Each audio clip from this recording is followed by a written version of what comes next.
Hello ladies and gentlemen, Gabester here. This is the Heroic Tank Guide for Paragons of the Klaxxi, and this video should assist you as a tank player with everything you need to know to get through this fight on Heroic. So to begin, we'll just briefly cover the overall kill order. As a tank, it's not all that vital that you know this kill order since your DPS will be focused on whatever you're targeting, but it's just a good idea to have this knowledge. So on the top left there you can see the basic order, starting with Bloodseeker Skeer first, all the way down to Xaril the Locust at the very end. So we'll just go through each of the bosses' sort of phases, starting with Bloodseeker as the first kill target. So of course you have the first three bugs that are active, Bloodseeker, Dissector, and Swarmkeeper. So as a tank, you'll have one tank on Dissector and one tank on Bloodseeker. If you're on Dissector, this is the more difficult of these two targets. So you would immediately pull the boss off to one side near the middle of the room. So you can kind of see the purple marker on the top left there. That's where our Dissector tank pulled Dissector at the beginning. The reason for this is that the DPS will be attacking Dissector very little, but a bit at the start, which will force the bloods that spawn from Skeer to go toward Dissector. And because they have an area of effect explosion when they try to heal, if Dissector is right in the middle, sometimes they will heal Skeer as he's being pulled away. So basically you pull Dissector off to the side in the middle, and this forces those first bloods off to that side. The other important thing is dealing with injection for the Dissector tank. The very first injection, you do not want to use avoidance mitigation abilities, because that will prevent the injection from landing on you. So let that first injection hit you, and when it expires, you'll spawn a series of parasites, which the raid will need to CC and utilize to deal with the Scorpion debuff from Dissector. So do not use your avoidance mitigation until that first injection goes off. However, after that first injection goes off and you get the parasites, then you want to make sure that you use your avoidance mitigation stuff to prevent the injections from then on. If you allow a second injection to go off as a Dissector tank, this will probably cause a wipe, because another set of parasites is a lot for the raid to deal with. Meanwhile, the Bloodseeker tank has a pretty simple job here. When Bloodseeker comes down, get threat, and then pull him to the entrance of the room. He does move very slowly, and if you get too far out of range, he will not move toward you. He sort of leashes almost. So you want to backpedal slowly toward the entrance, which you can see our tank is doing here.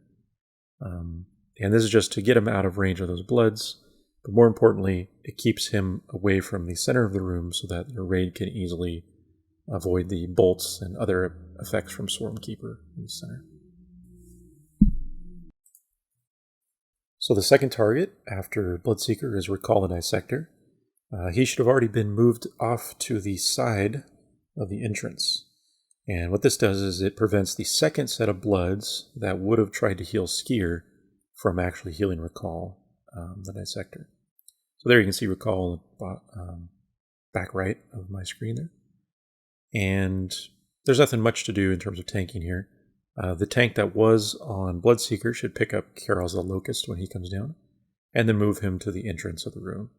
Doesn't really matter where he's positioned as long as he's at the entrance somewhere. So there you can see our tank is stacking him on Rikkal just to, once he has threat, help DPS Rikkal down faster. And just like the rest of the raid, you should avoid the main ability from Locust, which is the whirl, where he charges around randomly. And you'll be used to this from normal difficulty as well. The next target is Korven the Prime, and he should be picked up immediately by whichever tank is active that wasn't on Locust at the time, and then pulled to the entrance again. So you should tank him in the center there at the entrance. So Korven, just like in normal, will use his Vicious Assault ability, which basically is a stun after Shield Bash, and then a series of high damage attacks. On Heroic, these are very dangerous. So the best thing to do is to sort of form a triangle between the two tanks and then the melee that are stacked up behind. So 3 points in that triangle. This way that when Vicious Assault is used, your other tank that is not on Korven at the time can taunt halfway through the Vicious Assault. And this will lower the stack count significantly and keep the damage at a manageable level from that Vicious Assault. So that's why your tanks need to be in a triangle formation so that one of them is not in front of the boss during that cone attack at the same time the other is, and vice versa. So that's the basic mechanic for Korven. And then don't be afraid to use your personal cooldowns during Vicious Assault because it is quite a bit of damage. Meanwhile, you won't have to think about it too much, but your raid as DPS is basically trying to trick the heal mechanic from Korven.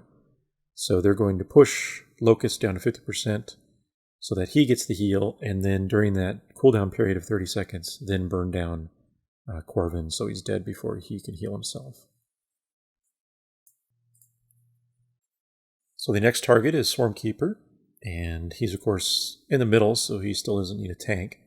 But the new mob, Iyyokok the Lucid, should be tanked by whoever wasn't on Locust. Doesn't really matter though. So dealing with this phase is pretty simple from a tanking perspective. Doing exactly what you were doing before. For the Fiery Edge ability from Iyyokok the Lucid, just stay in the middle basically. Your raid should not be too heavy on melee, but if you happen to be in a position where you're getting a lot of damage from the Fiery Edge, use a personal cooldown. But otherwise, this is very basic and pretty simple to handle. You also shouldn't have to worry about aim, although if you want to help out with the aim from melee range perspective, just communicate with your raid whether that's okay to do, and that should be fine. So next up is Xaril the Poisoned Mind, and he will be killed right away as soon as he comes down. He will need to be picked up by one of your tanks. Again, it doesn't really matter which.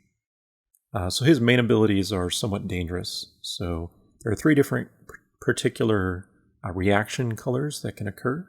I listed the details in the top left. As a tank, the basic idea is to stay spread from other players when one of those catalytic reaction occurs, and then avoid the ground effects if possible. So if it's an orange circle, just try not to touch other players' rings. If it's green, spread away from other people and don't touch the pools if you can avoid it, but they do move around a bit. And finally is purple, which is the most dangerous for tanks, particularly the tank that has 2 mobs on you at the time. Because the purple forces you to auto-run, you want to try to run sort of in a sidestep fashion so that you don't put your back to the mobs. So our tanks found it best to sort of run a circle around the sort of circle that's in the middle of the room there, and sort of sidestep that path around if possible. And this will greatly reduce the damage that the mobs do to you while you're running from that purple. But that's about it. Just avoid the stuff on the ground and continue to tank as normal. So Kaz'tik the Manipulator is another pretty simple thing to tank.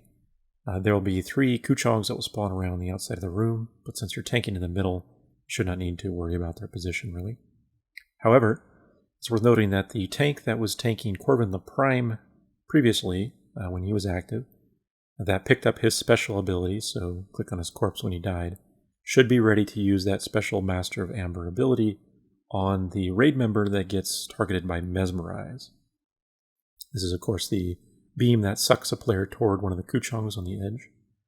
So if the player is not going to be broken from that Mesmerize before they get in melee range, use that Master of Amber to freeze them in place for a few seconds and buy them enough time to break out. Also, both tanks should be aware that when a Kuchong activates and becomes mature, it will rampage around the room and try to kill people. So be ready for that maturity to occur. It should be after the second beam occurs generally. And quickly throw threat moves on that Kuchong to pull it to you and tank it. I do not believe it's tauntable, though I can't say for certain. But you can get threat on it. So if you have threat, pull it to you, and then the DPS can burn it down while it's on you. Alright, and then the final new target is Kil'ruk the Wind-Reaver. And this is probably, other than Korven, the most dangerous of the bosses to tank. He's extremely damaging. So you want to make sure that the tank that picks this guy up was the tank that did not tank Xaril the Poisoned Mind previously, because of course their debuffs counter one another. And he dual wields, attacks very fast, and does tons of spike damage. So if you can't keep your active mitigation ability going at all times, your basic tank ability, don't be afraid to use personal cooldown as well, because he will do a lot of damage to you. That said, tanking him, other than that, damage is pretty simple. When he uses Reave, stay away from him a bit. However, you don't want to get too far away as a tank. We found that there was kind of a weird quirk or mechanic. If the tank of Kil'ruk got too far away from him during Reave, once the Reave was over, the boss would sort of spaz out and use his gouge ability on another random raid member, basically kill them. So you want to stay probably 20 or 15 yards away during Reave and just run against the current, of course, as normal. Death from above should never target you as a tank, so you shouldn't have to worry about that. So that's pretty much it, is just burning your mitigation cooldowns in order so that you always have something active while you're tanking him, while the raid DPSs him down. And that's it, really. Once Kil'ruk the Wind-Reaver dies, this is just a cleanup fight, really. You won't have any more bugs active, so you can help your other tank partner out, since the tank that was on Kil'ruk the Wind-Reaver should only have that one guy on him. So the other two should be split up, basically. But there's nothing new going on at this point, since everything you're used to has been occurring for a while. So just finish cleaning up, and you'll eventually get this fight down. So that is the Heroic Tank Guide for Paragons of the Klaxxi. As always, if you enjoyed, please subscribe, and thanks for watching. See you next time.